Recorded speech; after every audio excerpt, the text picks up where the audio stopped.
responsabilité dans cette émission, établir certaines vérités. Il dit même que vous avez été dans une réunion pour aller signer l'accord politique. Plusieurs réunions, vous l'avez suivi, vous avez la parole. Bon, quand il parle que je suis avec lui, j'étais avec lui, j'ai participé en vrai à 2 réunions. Réellement, une. Donc, la dernière réunion, donc, des jours qui se suivaient, alors, à la vraie réunion que j'ai participé, quand il a exposé le problème, et j'ai eu l'amabilité de lui dire tout ce que vous êtes en train de dire ici, c'est bien, mais j'aimerais qu'on se déporte tous chez M. Etienne Tshisekedi Ouamulumba. Parce que si vous prenez de telles décisions, alors que lui n'est pas au courant, c'est pas normal. Comme on le dit dans la Bible, dans Amos 3, 2 personnes ne peuvent pas marcher ensemble si ce ne sont pas entendus. J'ai demandé à ce qu'on aille à la 10e rue, exposer le problème à M. Tshisekedi, lui expliquer comment il a argumenté devant tout ce qui était là-bas. Après, je vais être d'accord. Alors, comme on ne s'était pas entendu, je me suis dit que non, je ne suis pas là-dedans. Donc, d'autant plus que au rassemblement, c'est quoi? Nous, c'est pas exemple la primature qui nous intéresse. Non, nous c'est tout. Il faut tout revisiter. Il faut tout changer. On est pour le régime spécial, puisque rien ne va. Il n'y a pas seulement à prendre la primature et puis après tout va bien. Non, nous on a dit qu'on allait tout prendre. On ne va pas seulement là-bas pour le pouvoir, pour prendre la primature. Comme je dis que ce n'était pas dans les idéologies du rassemblement, je me suis dit non. Mais il m'avait invité, je suis parti, c'est pas interdit. La réunion, c'était du rassemblement ou c'était dans un autre Il m'avait demandé, il m'a appelé, il m'a dit de venir. Je suis parti. Il a dit non, on a une rencontre. Je suis parti, j'ai vu et j'ai dit non. Alors, quand il ne reconnaît pas sa radiation, vous êtes du rassemblement, comment ça se passe si un de vous va dans le sens contraire? On n'en a pas encore parlé, mais je suis comme tout le monde. Il y avait une réunion dimanche, parce que j'ai été convoqué moi aussi dimanche là-bas, pour qu'on m'entende. Alors, et Lisanga, comme monsieur le président Willy Michiki et moi, nous sommes dans les alliés de lui d'Etienne Tshisekedi. C'est coordonné par Lisanga Bongaga. Alors c'est comme ça que le collège des sages avait décidé que c'est à Lisanga de le faire partir des... Donc la décision prise par Lisanga, c'est une décision fondée.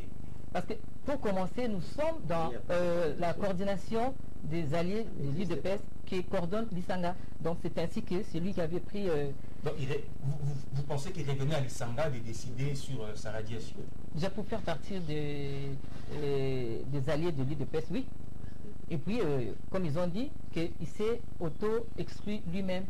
Et tous ceux qui étaient à la tête de ces réunions. Très bien. Je rappelle que vous engagez aussi votre contenu au rassemblement parce que c'est très important. L'honorable, pensez-vous que l'adhésion ou l'élargissement de l'accord politique de la CEDE de l'Union africaine devait se faire parce que quand vous suivez Madame Adikoko, on a comme l'impression tout de suite qu'il y a eu revirement ou débauchage. Est-ce que l'ouverture doit se faire par débauchage ou par élargissement de l'accord tel que prévu? Non, moi je pense que ici il ne s'agit pas de débaucher. Moi je serais triste si j'étais de ceux qui viennent signer et qu'on dise de moi que je suis un débauché. Je pense que ce sont des actes volontaires.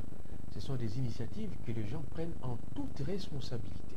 C'est ce que je voudrais, moi, et non pas guidé par je ne sais quel intérêt et guidé par tel ou tel camp. Je ne veux pas dire ça, mais laissez-moi revenir un peu par rapport à ce qu'a dit Mme Ngoy ici. Adikoko. Oui, ça traduit déjà dans lequel nos amis du rassemblement veulent évoluer. Quand j'entends dire ici que le rassemblement, ce qu'ils veulent, c'est le changement qui doit toucher à tout, c'est-à-dire à toutes les institutions, président de la République, Premier ministre, Parlement, etc. Alors, qui respecte la Constitution dans ce cas-là? C'est eux ou c'est nous? Naturellement, c'est nous. Parce que le procédé auquel eux ils veulent recourir n'est pas prévu dans la Constitution. Nous, en signant cet accord, en préambule, nous avons dit quoi? Nous avons dit, nous engageons à respecter la Constitution. Voilà, en préambule, à l'alinéa 3, nous disons, nous engageons à respecter la Constitution dans son intégralité. tout ce que nous avons fait là est respectueux de la Constitution. Et je mets quiconque au défi sur cette table de me démontrer où nous avons violé la Constitution. Mais je dis aussi aux gens que je reste un opposant, moi. Je reste dans la logique d'un opposant par rapport au système kabiliste tel qu'il était au pouvoir. Et donc, nous allons, nous de l'UNC, en ayant toujours à l'esprit les préoccupations du peuple, préoccupations qui sont portées par ailleurs par nos amis du Rassemblement, il faut le reconnaître. Et donc, si eux, ils veulent y aller en voulant tout prendre, c'est-à-dire une certaine forme de totalitarisme, et c'est la raison pour laquelle, d'ailleurs, ils nous proposent le régime spécial. Le régime spécial, ça veut dire mettre la Constitution entre parenthèses, parce que c'est un régime qui n'est pas prévu dans la Constitution. Vous tournerez, j'ai la Constitution ici, je peux donner à madame, de l'article 1 au dernier, rien n'est prévu comme régime spécial. Parce que régime spécial, ça veut dire régime d'exception par rapport aux dispositions constitutionnelles. Mais lorsque nous disons, nous avons été tous d'accord pour aller au dialogue. Nos amis ont été à Genval où maintenant les langues commencent à se délier, où on a donné 25 000 $ quasiment à tous les participants, à chacun des participants. Et les langues commencent à se délier, ce sont les gens qui ont été là qui nous le disent maintenant. On n'entend pas des démentis. Et ceux qui sont le gros poisson, eux, ils ont eu plus, mais bon, ça, c'est pas vraiment le sujet. Mais c'est ça, en réalité, qui bloque l'approche du dialogue, l'approche pacifiste. C'est parce qu'il y a des gens qui télécommandent les raisonnements de certains membres de... Donc vous avez raison, qui dit que Tshisekedi est pris en otage. Je n'irai pas jusqu'à dire ça parce que je crois en la lucidité du président Tshisekedi, mais quand vous voyez certaines démarches qui ont été effectuées, les rencontres en Espagne, les rencontres majorité présidentielle IDPS en Espagne, rencontre majorité présidentielle IDPS en Italie, rencontre majorité présidentielle à Saint-Raphaël en France, des accords qui ont été signés, qui existent maintenant, personne ne les conteste, et donnant une transition de 3 ans à M. Kabila, moyennant primature à l'UDPS, tout ça, quand vous voyez ça, vous comprenez tout de suite qu'il y avait quelque chose derrière. Mais ce que je dis, c'est que nous devons aller au dialogue, nous devons aller à l'application de cet accord. Pourquoi? Parce qu'il n'y a pas une alternative. Nous avons demandé, nous de l'UNC, que nos amis, et je demande ça maintenant, chers téléspectateurs, à madame qui est là à mes côtés, qui représente le rassemblement. Dites-moi, madame, voici ce que nous avons obtenu. Nous avons obtenu, que le fichier électoral qui contient des décédés, les fichiers actuels, qui contient des décédés, près de 2 millions, qui contient des doublons, près de 1 million, qui contient qui ne pouvaient pas permettre le vote de jeunes de 18 ans, donc violant ainsi la Constitution. Bref, tout cela, nous avons obtenu que ce soit révisé totalement et ce sera fait au plus tard le 31 juillet. Qu'est-ce qu'eux, ils proposent? Vous avez suivi, madame, n'est pas tout à fait d'accord avec vous, mais est-ce qu'on peut supposer que signer cet accord, c'est l'oubli du régime spécial que vous avez défendu à l'époque? Et deuxième question, en adhérant à cet accord, comment l'opposition dont vous avez rejoint doit s'organiser pour obtenir des garanties quant aux résolutions conclues, aux conclusions de l'accord, surtout qui vont dans le sens de reconnaître à l'opposition certains privilèges. Bon, je vous rappelle ici en passant d'abord que je suis cofondateur, mon parti Nana est cofondateur du Front populaire contre la révision constitutionnelle, que M. Lissanga anime, on a laissé M. Lissanga, il est en train de s'alimenter aujourd'hui. Donc notre combat, nous, c'était le respect de la Constitution. Et lorsque j'ai parcouru du premier article au 24e de l'accord, j'ai trouvé qu'il y avait le respect de la Constitution. Je vais vous dire la vérité. J'ai toujours été gêné. Mes collègues du Conseil des sages qui me suivent maintenant, toujours même si on a essayé de se poumonner pour défendre le régime spécial, mais je sais que le régime spécial n'est pas constitutionnel, puisque pour nous c'est la tabula rasa. Il faut tout repartir à zéro. C'est la révision de la totale, de se remettre en cause même la Constitution. Donc je me rappelle même un des collègues, je préfère mettre les noms pour ne pas parler des secrets de libération, qui est même proche à Moïse Katumbi, je vais le dire, c'est Sanga, il avait dit, nous ne voulons pas. Nous ne voulons pas. Changer avec le régime spécial, ça peut nous amener vers la constituante. C'est-à-dire, c'est mettre en place une nouvelle constitution. Mais nous, moi, tout en étant à l'intérieur, je me disais que c'était un moyen de pression. Un moyen de pression pour arriver à ce que le pouvoir accède à notre demande de vrai dialogue. Mais lorsque cet espoir-là commençait à s'enveniser, nous sommes des hommes politiques. Un homme politique ne tombe pas pour rester par terre.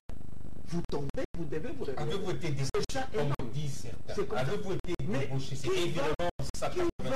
Qui va nous débaucher? Vous allez débaucher 67 partis politiques et regroupements, des hommes d'État responsables.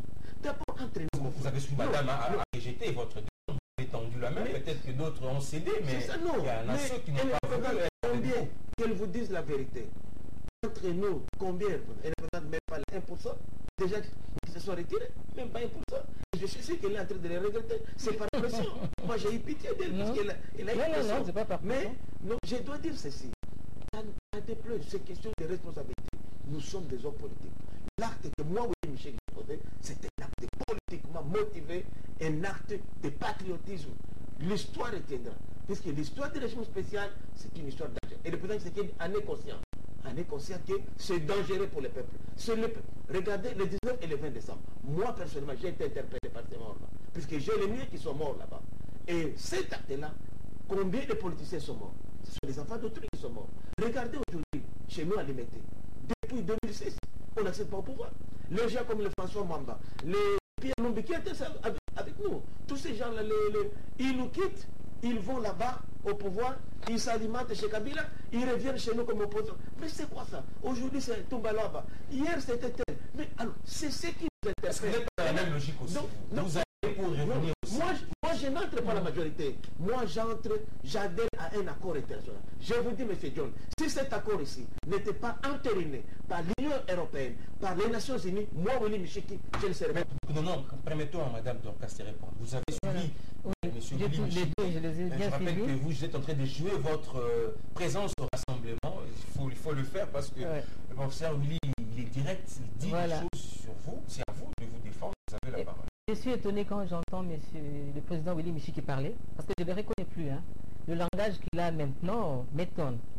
Alors, je voulais dire, je vais un peu rectifier quelque chose, parce que M. Willy a dit, si aujourd'hui je suis rétracté, c'est parce que on m'a fait pression.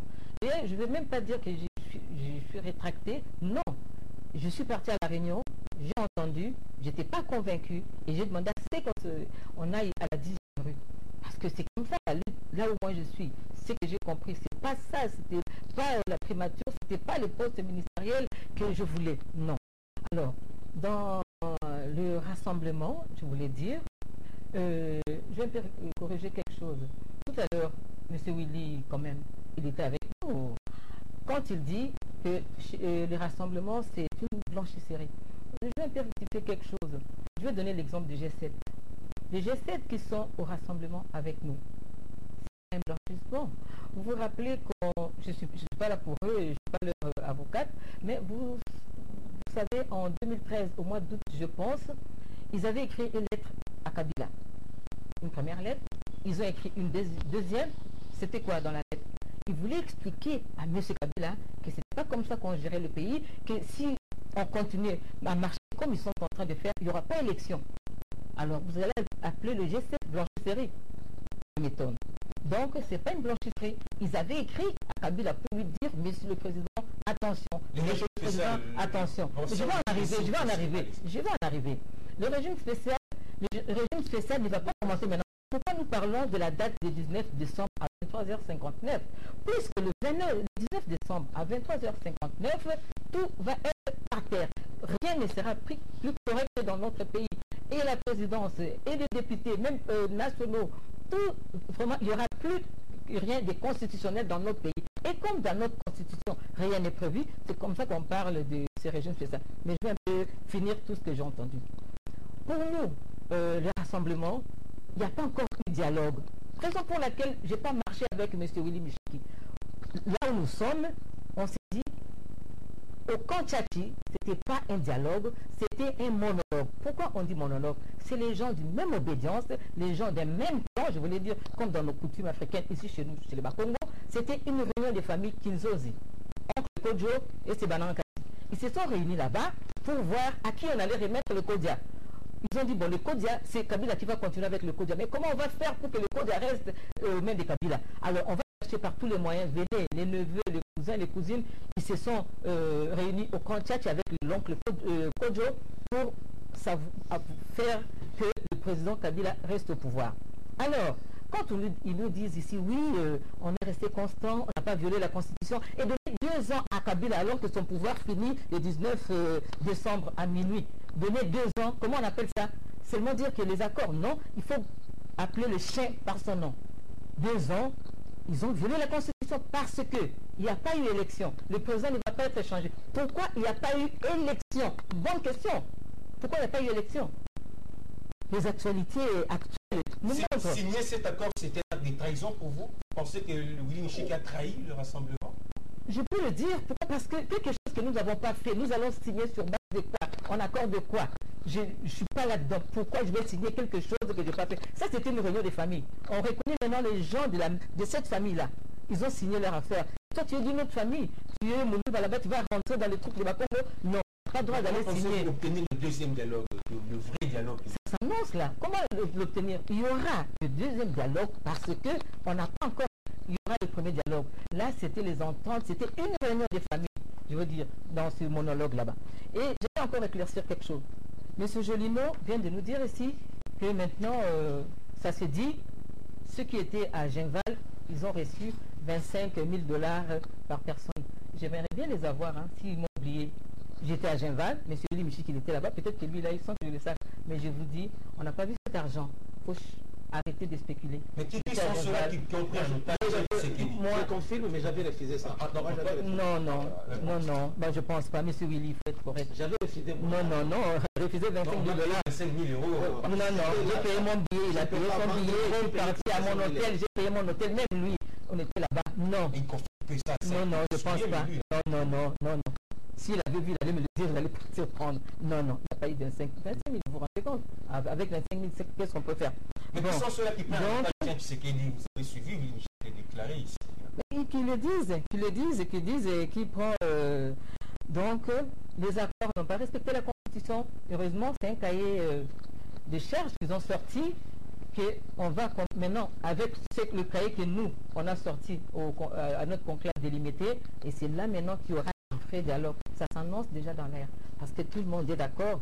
Le Conseil de sécurité arrive le 11, ils ont déjà dit, et vous allez voir, il y aura un deuxième dialogue. Parce que vous l'avez évoqué, qu'est-ce que vous attendez la délégation? Effectivement, l'honorable, excusez-moi, c'est à vous que je vais accorder la parole. L'arrivée de la délégation de membres, de pays membres permanents du Conseil de sécurité arrive pour évaluer la résolution 2277. Vous attendez quoi de cette délégation-là? Non, s'il vous plaît, nous sommes des intellectuels. Hein. Nous sommes des intellectuels, ne nous racontons pas des histoires, ne racontons pas des histoires aux Congolais. Cette mission ne vient pas pour évaluer le processus électoral. Qui vous a dit ça? Vous avez vu ça où? Cette mission vient pour voir l'évolution des choses sur le plan comment dirais-je, militaire. Ils viennent pour le véritable dialogue. Non, qu'ils viennent nous montrent ça. Le Conseil des les Nations Unies ne peuvent pas se contredire. Ils ont pris acte de l'accord. Vous avez entendu la déclaration du secrétaire général. Ils ont pris acte de cet accord et ils ont félicité Dom Kodjo. Et ils ont demandé aux autres de faire d'avancer pour adhérer à cet accord. Et vous avez eu la SADC qui a fait la même chose. Non, moi je veux seulement qu'on me prenne pas pour quelqu'un qui vient écouter maintenant et poser le point de vue du président Kabila. Je le répète ici, si eux ne sont pas respectueux de la Constitution, comme je l'entends, parce que lorsqu'ils disent qu'ils veulent un régime spécial, c'est-à-dire ils veulent faire tabula rasa, comme dirait le professeur Nchiki, c'est-à-dire tout renverser. Institution président de la République renversée, comme il a dit. Le 19 décembre, tout s'arrête. Il n'y aura plus de président de la République, plus de gouvernement, plus d'Assemblée nationale. Ça sera un parti constitutionnel. Vous l'avez entendu. Alors, moi, je vous dis, d'abord, ne fût-ce que quand je prends l'Assemblée nationale, elle ne sera pas encore à son terme. Donc je ne comprends pas comment eux ils vont faire. C'est risque d'être un coup d'État constitutionnel. Et donc, moi je vous dis ceci. Si vous êtes, madame, vous respectez la Constitution, vous devez savoir que dans la Constitution, il y a une institution qui s'appelle Cour constitutionnelle. Et ses missions sont bien définies, même au sein de la Constitution. C'est entre autres cette Cour qui est chargée, qui est le juge naturel du chef de l'État, lorsque le chef de l'État commet, le président de la République commet l'infraction de haute trahison. Et pour l'amener là-bas, la Cour constitutionnelle a dit comment vous amenez le président de la République devant cette Cour. C'est-à-dire qu'il vous faut une majorité de 2 tiers du Parlement. Vous l'avez. Si vous ne l'avez pas, vous ne pouvez pas, si vous respectez la Constitution, vous ne pouvez pas faire autrement. Même si vous usez de l'article 64, in fine, vous devez amener le président de la République devant la Cour constitutionnelle. Est-ce que vous avez cette majorité-là, vous semblez, de ces tiers? Vous n'avez pas ça. Et je termine. Cette Cour constitutionnelle a dit, en interprétant l'article 70, que le président de la République doit rester jusqu'à l'installation effective du futur président. Nous avons, vous et moi, adopté cette constitution qui dit que les décisions de cette Cour sont opposables à tout le monde et tout ça. 168. Alors, dites-nous, madame, si ou bien vous pouvez avouer ici que vous ne voulez pas de cet arrêt. Moi-même, je n'ai pas voulu, j'ai discuté avec vous, j'étais avec vous. Alors, mais lorsque j'ai entendu, que l'OIF et les Nations Unies ont dit que c'est impossible d'organiser des élections, il fallait aller au dialogue. Lorsque j'ai entendu les gens de la majorité s'arc-bouter sur l'article 168 et que je suis sans moyen juridiquement, parce que je dois respecter la Constitution. Lorsque nous disons que le président Kabila, il ne doit pas faire un nouveau mandat, il reste seulement le temps d'organiser des élections, nous n'avons pas violé la Constitution. Dites-nous quel est l'article de la Constitution. Madame, vous allez le professeur. Si vous permettez, moi, pour ne pas ces idées s'échappent. Quel est l'article qu'on a violé? Je voulais... Oui. Il me parle, M. Genou me parle de la Cour constitutionnelle. Alors, vous me parlez de quelle Cour constitutionnelle? On s'entend, quand cette